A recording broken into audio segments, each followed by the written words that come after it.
notable entre les communautés de l'espace Kasaï et de l'espace Katanga à la suite des événements malheureux de Malemba Nkulu.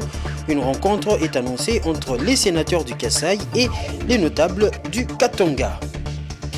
Et puis à l'international, c'est déjà le troisième jour de la 28e conférence des Nations Unies sur le changement climatique, COP28. Les débats se cristallisent aussi autour de la concrétisation du fonds de compensation des pertes et dommages causés par le changement climatique. C'est la grande édition, mesdames et messieurs. Bonsoir et bienvenue. Les sénateurs de l'espace Grand Kasaï annoncent une rencontre avec les notables du Grand Katanga en vue de trouver une solution à la crise à Malemba Nkulu où des morts ont été enregistrés à la suite des affrontements qui ont opposé les communautés du Grand Kasaï et du Grand Katanga en novembre dernier. Ces sénateurs ont été reçus par le vice-premier ministre en charge de l'Intérieur et Sécurité, Peter Kazadi. Je vous propose de suivre le sénateur Denis Kambaye à l'issue de la rencontre avec le vice-premier ministre Peter Kazadi.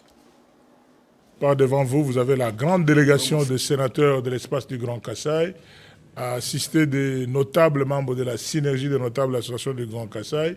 Nous sommes venus rencontrer son Excellence Monsieur le vice-premier ministre, ministre de l'Intérieur, en rapport avec la situation qui se passe dans l'espace du Grand Katanga. Ce qui s'est passé autrefois à Malemba Nkulu, à Tenke-Fungurume et dernièrement à Bukama. Voilà pourquoi, en tant que représentant des notables, des fils et filles du Grand Kasaï, nous étions amenés à rencontrer son Excellence Monsieur le vice-premier ministre, ministre de l'Intérieur, pour échanger avec lui sur toutes ces questions. Nous sommes allés en profondeur, mais en conclusion, nous pouvons retenir que dans les jours qui viennent, nous allons nous rencontrer avec nos frères de l'espace du Grand Katanga pour échanger sur les voies et sorties de cette crise à répétition. Mais nous ne pouvons que continuer à lancer un message de paix et de la coexistence pacifique conforme à l'article 151 de notre Constitution, article 30, mais aussi l'article 16 de la Constitution qui parle de la vie humaine qui reste sacrée.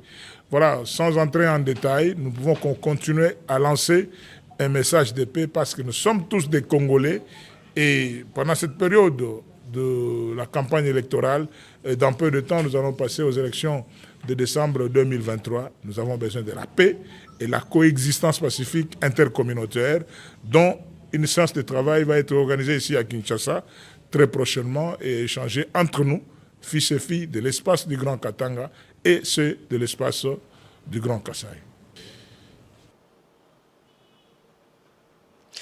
Campagne électorale pour les scrutins du 20 décembre, le numéro 377. Liliane Bibombe, candidate à la députation nationale dont la circonscription de la Tchangou à Kinshasa, a communié ce vendredi 1er décembre avec ses partisans de Maluku Centre à qui elle a remis quelques pagnes et bassins. Elle a exhorté ces derniers à porter leur choix sur des candidats capables de plaider leur cause. Patience Lokeke, Stani Samba. C'est dans le cadre de la campagne électorale que Maître Liliane Bibombe, candidate à la députation nationale numéro 377 de la district de la Tchangou, a effectué une descente sur plusieurs sites, notamment dans la commune de Maluku. Question pour elle de communier avec sa base de ses coins de la capitale Kinshasa. Sur place, Liliane Bibombe a invité sa base de Tchangou où elle est candidate à choisir un candidat capable de plaider auprès du gouvernement sur des questions qui coiffent leur quartier, notamment l'électricité. Le 20 décembre, tozokende kopona. Tokopona mokonzi ya mboka. Tokopona député national.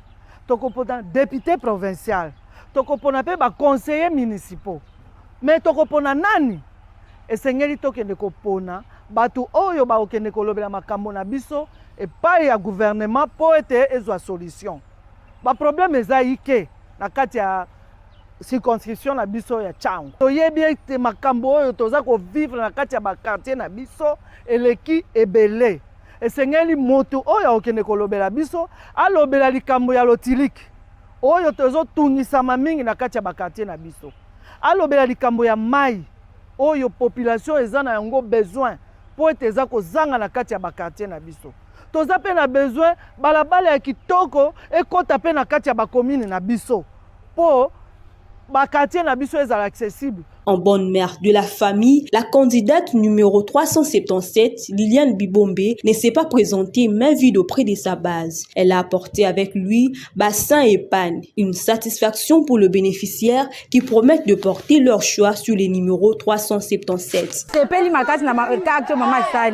C'est que na yambie na mtema ape na osele na ko voter pa na nkone lo kwa sali pe akotika libera député na ya vie ata na ndoto ata na bona ko voter ye c'est que partout na otambo 377 de makam. À son tour, Liliane Bibombe promet de revenir pour mener plus d'actions concrètes. Autre chose à présent, le prix des produits de grande consommation connaissent déjà à un mois des festivités une hausse sur les différents marchés de la ville de Kinshasa. Un constat fait par notre équipe de reporters dans l'un des marchés de la capitale. Les commerçants trouvés sur place évoquent la dépréciation du franc congolais qui serait à la base de cette hausse des prix. Rachel Misenga, Stanisamba. Mois des festivités, il s'observe sur les différents marchés de Kinshasa une hausse des produits de première nécessité. Le cas du marché de Matadi-Kibala dans la commune de Mongafula, où les vendeurs se plaignent de la dépréciation du franc congolais face au dollar. Les vendeurs trouvés sur place expliquent les effets néfastes sur le panier de la ménagère. C'est bien, mais malgré le dollar est mata, côté que comme il y a cocoso, mais tout est quand même sur moi ça va. Si vous êtes à Kabatrakasseri, quand même sur Odeka. Des boyés, dollars, et ça, comme Mata, tout est quand même, il y a un terrain des avis.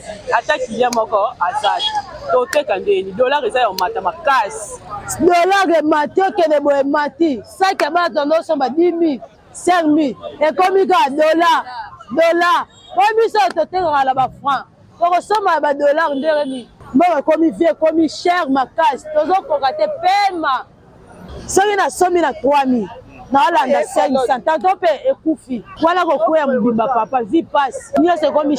Entre-temps, plusieurs commerçants se plaignent de ne pas vendre comme à l'accoutumée et collant leurs articles avec beaucoup de difficultés, faute d'acheteurs. Ces derniers paupérisés à outrance, accumulant les arriérés des payes et fauchés jusqu'à la moelle, vont se contenter du peu ou moins de l'essentiel pendant le fait qu'ils risquent finalement de se négocier sans eux.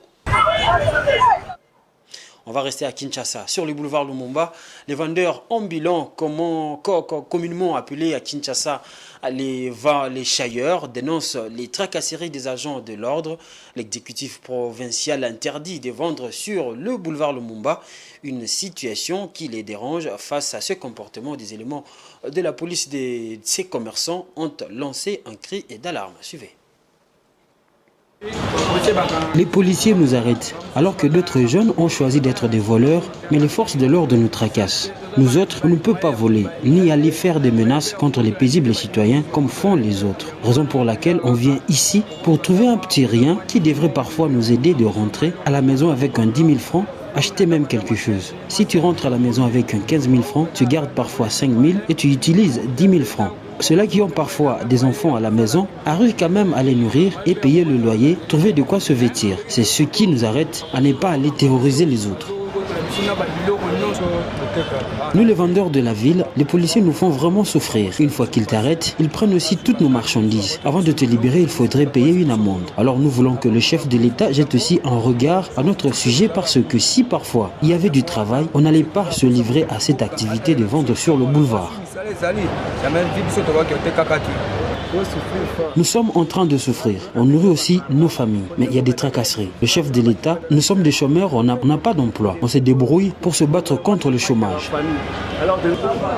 Que le chef de l'État nous aide. Les policiers nous interdisent de vendre. Si on vend, on nous arrête. Et pour te libérer, il te faudrait encore payer une amende. Alors on ne sait pas si nous sommes devenus des enfants de la rue. Ils nous arrêtent, tu voles, ils vont toujours vous arrêter. Maintenant on s'est dit de chercher un commerce, ils nous arrêtent toujours. Où vont-ils nous placer? Parce que nous n'avons rien comme travail. On vient en ville mais on t'arrête parce qu'on n'a pas d'autres endroits pour aller. Nous avons besoin d'un soutien parce qu'on est en train de chercher de l'argent. On n'a pas autre chose à faire.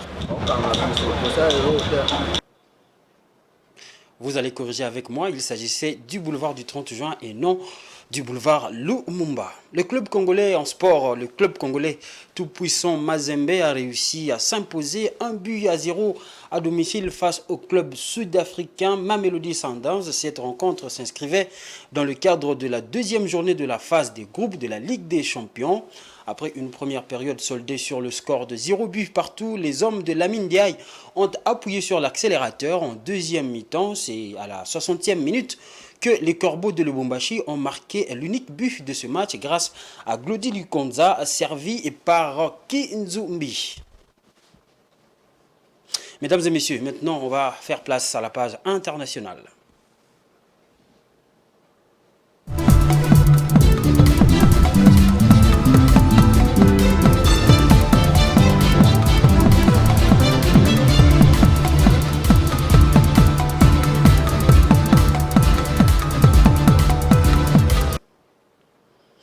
Cette page internationale commence en Afrique du Sud, où 2,3 milliards d'euros, c'est la somme que vient d'éjecter le gouvernement sud-africain dans le groupe qui gère le port de Durban.